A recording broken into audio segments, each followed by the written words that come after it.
এই মমতা ব্যানার্জি কোনোদিন ওয়াকাফের পাশে থাকবে না। দুটো কারণে থাকবে না। একটা কারণ কি, ওই কামাক স্ট্রিটের তৃণমূলের যে পার্টি অফিসটা আছে, ওই পার্টি অফিসটাও ওয়াকাফ সম্পত্তির উপরে আছে। এই মসজিদের আজান, ঈদগাহি নামাজ, মাদ্রাসায় পড়াশোনা, কবরস্থানে আপনার বাপদাদু যেটা শুয়ে আছে, এটা কেড়ে নেওয়ার অপচক্র চালাচ্ছে। এই কেড়ে নেওয়ার অপচেষ্টা চালাচ্ছে কেন্দ্রের বিজেপি সরকার ওয়াকাফ অ্যামেন্ডমেন্ট অ্যাক্টের নামে। ওয়াকাফ অ্যামেন্ডমেন্ট অ্যাক্ট 2025। মমতা ব্যানার্জি মুসলমানদেরকে শুধু বোকা বানায়নি, আমার কথাটা ভালো করে বোঝার চেষ্টা করবে। মমতা ব্যানার্জি মুসলমানদেরকে শুধুমাত্র বোকা বানায়নি, সাথে সাথে বিজেপির বিরুদ্ধে পশ্চিমবাংলায় যে আন্দোলন সংগঠিত হওয়ার চেষ্টা হচ্ছিল, আন্দোলনের যে দানা বাঁধছিল, সেটাকে অঙ্কুরে বিনষ্ট করেছে। তার নাম হচ্ছে মমতা ব্যানার্জি, তার নাম হচ্ছে তৃণমূল কংগ্রেস। তিনি কি বললেন যে পশ্চিমবাংলায় ওয়াকাফ আইন লাগু হতে দেব না। কিছু মলি সাহেব ভাড়া করা আছে, কিছু ইমাম সাহেবকে কেনা আছে, আর কিছু তোলাবাজ নেতা তার দলের আছে। তারা সাথে সাথে বলতে শুরু করে দিল, ওয়াকাফ নিয়ে আর আন্দোলন করার দরকার নাই, দিদি আছে বুঝে নেবে। সহজ সরল ধর্মপ্রাণ মানুষেরা ওই মলি সাহেবদের কথায়, ওই ইমাম সাহেবদের কথায়, ওই কিছু দুর্নীতিগ্রস্ত নেতাদের কথাকে ভরসা করে ওয়াকাফ আন্দোলনকে তারা বন্ধ করে দিল। ফলে কি আজকে কি দেখছি, মমতা ব্যানার্জি যে কথা বলেছিল বাস্তবের সাথে তার কোনো মিল দেখতে পাচ্ছি না। উল্টে যখন এসআইআর এর আবহ চলছে, মানুষ যখন আতঙ্কিত, মানুষকে আতঙ্কিত ওরাই করেছে তৃণমূল বিজেপি মিলে, সেই সময় তারা চুপি সারে ওয়াকাফ আইনগুলোকে একটা একটা করে মেনে নেওয়ার চেষ্টা করছে, মেনে নিতে শুরু করে দিয়েছে। তাই বন্ধুগণ, আজকে বলুন, আপনি যদি আন্দোলনটা সেই সময় থেকে ঠিকভাবে চালাতেন, বিজেপি সরকার ভয় পেত, বিজেপি সরকারের উপরে চাপ আসত, কেন্দ্রের বিজেপি সরকার ভয় পেয়ে আন্দোলনের চাপে, ঠিক যেভাবে কৃষকদের আন্দোলনের চাপে কৃষি বিল প্রত্যাহার করতে বাধ্য হয়েছিল, এই ওয়াকাফকে বাঁচানোর জন্য ভারতবর্ষের ধর্মপ্রাণ মানুষেরা, শুধুমাত্র মুসলমান নয়, মুসলিম হিন্দু নির্বিশেষে ভিন্ন জাতের মানুষ ঐক্যবদ্ধ হয়ে ওয়াকাফ আইনকে প্রত্যাহারের জন্য এমন আন্দোলন সংগঠিত হতো পশ্চিমবাংলাতে, যে পশ্চিমবাংলার আন্দোলনের ঝাঁজ সেটা আপনার মহারাষ্ট্রে পড়তো, পশ্চিমবাংলার আন্দোলনের ঝাঁজ বিহারে পড়তো, পশ্চিমবাংলার আন্দোলনের প্রভাব গুজরাটে পড়তো, পশ্চিমবাংলার আন্দোলনের প্রভাব দিল্লিতে পড়তো, পশ্চিমবাংলার আন্দোলনের প্রভাব সারা রাজ্যে, সারা দেশে ছড়িয়ে পড়তো। বিজেপি সরকার চাপে পড়ে বাধ্য হতো এই আইনকে প্রত্যাহার করতে, ঠিক যেভাবে আপনার ফার্মার্স বিলকে প্রত্যাহার করেছে চাপে পড়ে, এটাকেও বাধ্য হতো চাপে পড়ে প্রত্যাহার করতে। কিন্তু তার পরিবর্তে আমরা কি দেখলাম?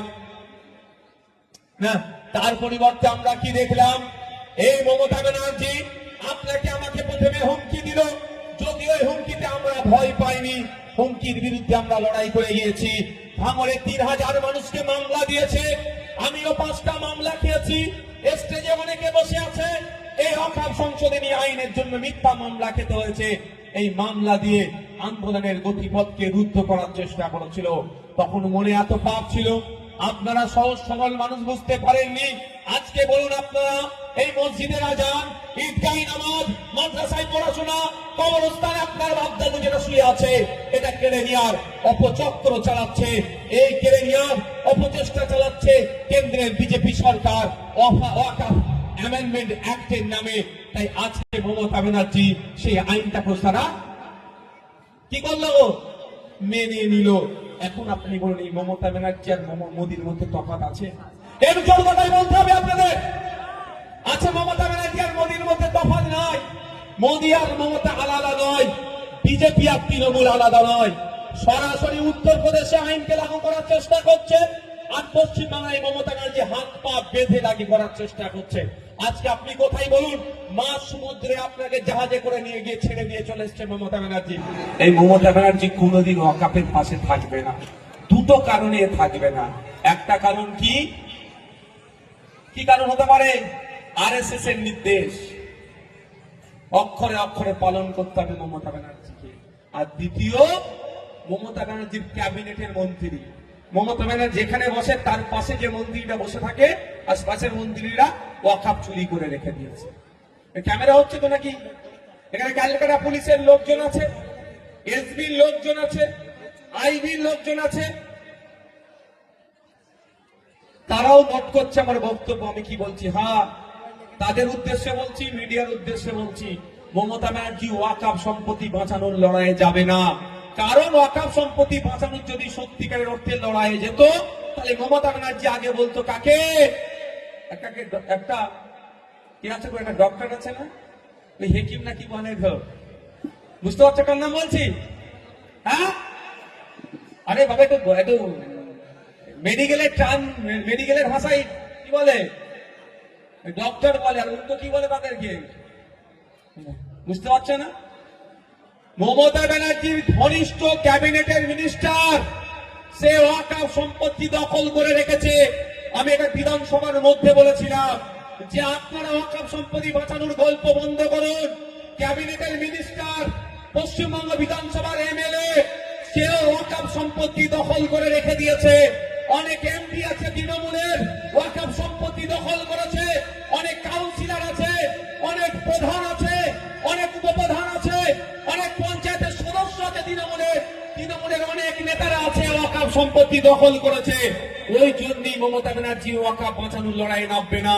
কারণ যদি ওয়াকফ বাঁচানোর লড়াই নামে, তাহলে ঘর থেকে তাকে শুরু করতে হবে। ভাই, তোমার যে নেতাগুলো দখল করেছে বার করুন।